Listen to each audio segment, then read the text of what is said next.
السمیع العلیم من الشیطان الرجیم بسم اللہ الرحمن الرحیم الحمد للہ والصلاة علی اہلہا اما بعد فقد قال اللہ تبارک و تعالی قل رب زدنی علما۔ علم کی اہمیت اللہ کے نزدیک اس قدر ہے کہ اپنے نبی سے فرمایا گیا ہے، خاتم الانبیاء حضرت محمد مصطفیٰ صلی اللہ علیہ وآلہ وسلم سے کہ آپ دعا کیا کریں، رب زدنی علما، اے میرے پروردگار میرے علم میں اضافہ فرما۔ اور پھر انا مدینۃ العلم وعلی بابھا کی مصداق، مولائے کائنات ہمارے پہلے امام ہیں۔ سب سے پہلی وحی رسالت مآب صلی اللہ علیہ وآلہ وسلم کی طرف اقرأ بسم ربک الذی خلق خلق الانسان من علق، صرف یہ نہیں بلکہ رب نے اپنے آپ کو اکرم کہہ کر کہا ہے، ربک الاکرم الذی علم بالقلم علم الانسان ما لم یعلم۔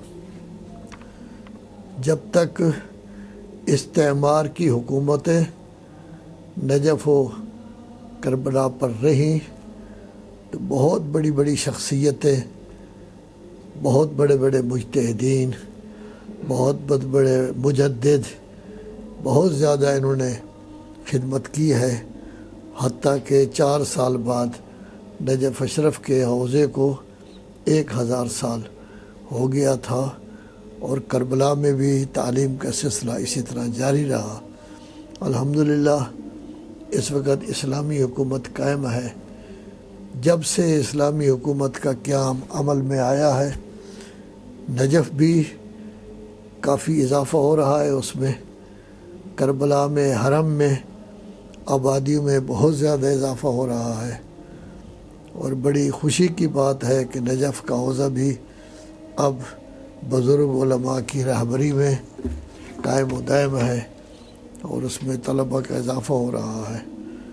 کربلا مقدسہ بڑی اہم جگہ ہے، اور کربلا مقدسہ ہی ہے جس کی وجہ سے اسلام کو ہمیشہ کے لیے قائم رہنے کا سلسلہ اسلام کا شروع ہوا، وگرنہ جو ترمیمیں شروع ہو گئی تھی تو یہ ترمیمیں ایسی تھی کہ اسلام میں بھی تغیر و تبدل ہو جاتا، لیکن کربلا کے خونین واقعہ نے اس تغیر و تبدل کو بالکل روک دیا ہے، باندھ دیا ہے۔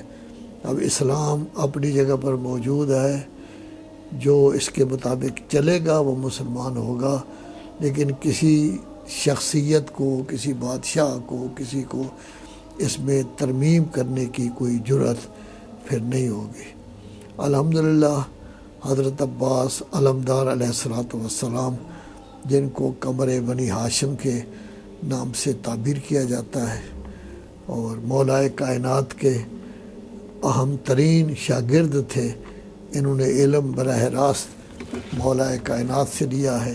ان کے حرم کی طرف سے آن لائن حوزوی تعلیم کا سلسلہ یہ بہت زیادہ مفید ہے، اہمیت بھی اس کی زیادہ ہے۔ کربلا سے علم ہی پھیلنا چاہیے، کربلا سے تقدس ہی پھیلنا چاہیے، کربلا سے پرہیزگاری پھیلنی چاہیے۔ کربلا جوانوں کو جذب کرے، اور ہزاروں کی تعداد میں جوان کربلا سے فائدہ حاصل کرے، یہی کربلا کا منشور تھا، اور اسی لیے کربلا کا یہ واقعہ ہوا۔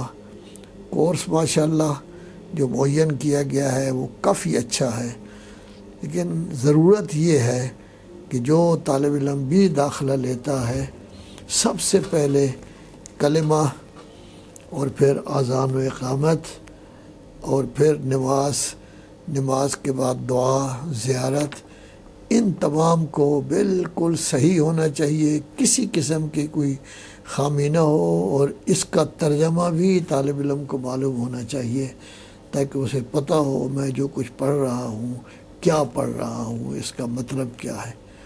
اسی طرح قرآن مجید کی تجوید اور قرأت کے ساتھ ساتھ ضرورت یہ ہے کہ ابتدا ہی سے ترجمہ قرآن باقاعدہ پڑھایا جائے، جیسے دوسرے سکولوں میں پہلی کلاس کا طالب علم خواہ وہ کسی زبان ہی کیوں نہ ہو، ہر لفظ کی اہمیت اس کو بتائی جاتی ہے، ہر لفظ کی پہچان کرائی جاتی ہے، لیکن قرآن مجید اس قدر مظلوم ہے کہ اس کی پہچان کی طرف توجہ نہیں۔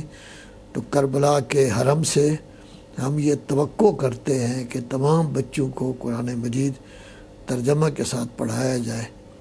فقہ دروس تمہیدیہ جو بھی آپ پڑھائیں گے، لیکن علامہ حلی کی کتاب تبصرہ چھوٹی سی کتاب ہے، 52 باب اس کے اندر موجود ہیں۔